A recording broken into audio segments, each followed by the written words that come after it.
നമസ്കാരം. 2021 പൂർത്തിയാക്കേണ്ട സെൻസസ് 3 കൊല്ലം കഴിഞ്ഞിട്ടും നടത്താൻ തയ്യാറാകാത്ത കേന്ദ്ര സർക്കാരിന്റെ ചെയ്തികൾക്കെതിരെ അകത്തുനിന്നും പുറത്തുനിന്നും കടുത്ത സമ്മർദ്ദം ഉയരുന്നതിനിടെ വൈകാതെ സെൻസസ് നടപടികൾ ആരംഭിക്കുമെന്ന അറിയിപ്പുമായി ആഭ്യന്തരമന്ത്രി അമിത്ഷാ രംഗത്തെത്തി.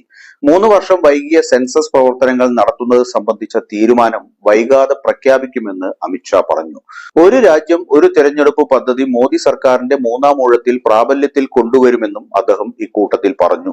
3-ാം മോദി മന്ത്രിസഭ ആദ്യ 100 ദിനങ്ങൾ പൂർത്തിയാക്കിയത് പ്രമാണിച്ച് നടത്തിയ വാർത്താ സമ്മേളനത്തിൽ സംസാരിക്കുകയായിരുന്നു ആഭ്യന്തരമന്ത്രി. സെൻസസിനൊപ്പം ജാതി സെൻസസും നടത്തുമോ എന്ന ചോദ്യത്തിന് വിശദാംശങ്ങൾ സെൻസസ് നടത്തിപ്പ് പ്രഖ്യാപിക്കുന്നതിനൊപ്പം പൊതുജനങ്ങളെ അറിയിക്കുമെന്നാണ് അമിത്ഷാ പറഞ്ഞത്.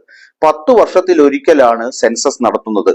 കോവിഡ് മൂലം 2020 നടത്താൻ കഴിയാതെ പോയ സെൻസസ് പ്രവർത്തനങ്ങൾ പല കാരണങ്ങളാൽ പിന്നെയും നീണ്ടു. പുതിയ കണക്കുകൾ ലഭ്യമാകാത്ത സാഹചര്യത്തിൽ 2011 സെൻസസ് വിവരങ്ങളിലെ അടിസ്ഥാനത്തിലാണ് വിവിധ നയങ്ങൾ സർക്കാർ ഏജൻസികൾ രൂപപ്പെടുത്തുന്നത്. സബ്സിഡികൾ നൽകുന്നതും പഴയ കണക്കുവെച്ചാണ്.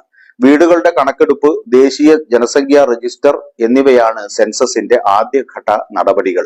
ഇതിന് 12,000-ൽ പരം കോടി രൂപ ചെലവ് കണക്കാക്കുന്നു. ഇത്തവണ സ്വയം കണക്കുകൾ നൽകാൻ ജനങ്ങൾക്ക് അവസരം നൽകുന്ന പ്രഥമ ഡിജിറ്റൽ സെൻസസ് സംവിധാനം നടപ്പാക്കും. സ്വയം എന്യൂമറേഷൻ നടത്താൻ പോർട്ടൽ സജ്ജീകരിക്കും. ആധാർ നമ്പർ, മൊബൈൽ നമ്പർ എന്നിവ സെൽഫ് എന്യൂമറേഷന്റെ ഭാഗമായി നൽകണം. സെൻസസിന് 31 ചോദ്യങ്ങളുടെ പട്ടിക census commissioner office registrar general തയ്യാറാക്കിയിട്ടുണ്ട്. വീട്ടിൽ ടെലിഫോൺ, ഇന്റർനെറ്റ് കണക്ഷൻ ഉണ്ടോ, മൊബൈൽ, സ്മാർട്ട് ഫോൺ, സൈക്കിളോ മോട്ടോർ സൈക്കിളോ മോപ്പഡോ ഉണ്ടോ തുടങ്ങിയ വിവരങ്ങൾ നൽകേണ്ടതുണ്ട്. കാറ്, ജീപ്പ്, വാൻ എന്നിവയുണ്ടെങ്കിൽ വിശദാംശങ്ങൾ നൽകണം. വീട്ടിൽ ഉപയോഗിക്കുന്ന ധാന്യങ്ങൾ, കുടിവെള്ളം എവിടെ നിന്ന് കിട്ടുന്നു, വൈദ്യുതി ഉണ്ടോ, ടോയ്ലറ്റ് സൗകര്യം, അഴുക്കുവെള്ളം കളയാനുള്ള സൗകര്യം, കുളിക്കാനുള്ള സൗകര്യം, ഗ്യാസ് കണക്ഷൻ ഉണ്ടോ, പാചകം ചെയ്യുന്നതിനുള്ള പ്രധാന ഇന്ധനം ഏത്, റേഡിയോ, TV തുടങ്ങിയവയുണ്ടോ എന്നീ ചോദ്യങ്ങൾക്കൊപ്പം മറുപടി നൽകണം.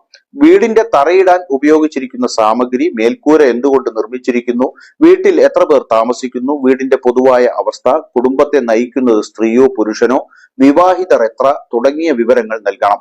പട്ടികജാതി പട്ടികവർഗക്കാരാണോ എന്ന കാര്യവും പ്രത്യേകമായി രേഖപ്പെടുത്തും.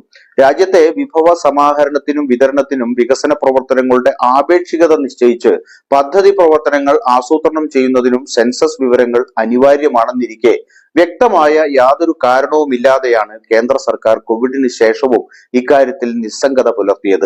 ദാരിദ്ര്യ നിർമ്മാർജ്ജനം, തൊഴിലില്ലായ്മ തുടങ്ങി സാമൂഹ്യക്ഷേമ സൂചികകളിൽ ഉൾപ്പെടെ പല കാര്യങ്ങളിലും യാതൊരു അടിസ്ഥാനവുമില്ലാത്ത പെരുപ്പിച്ച കണക്കുകളാണ് കേന്ദ്ര സർക്കാർ വിളിച്ചു പറഞ്ഞിരുന്നത്.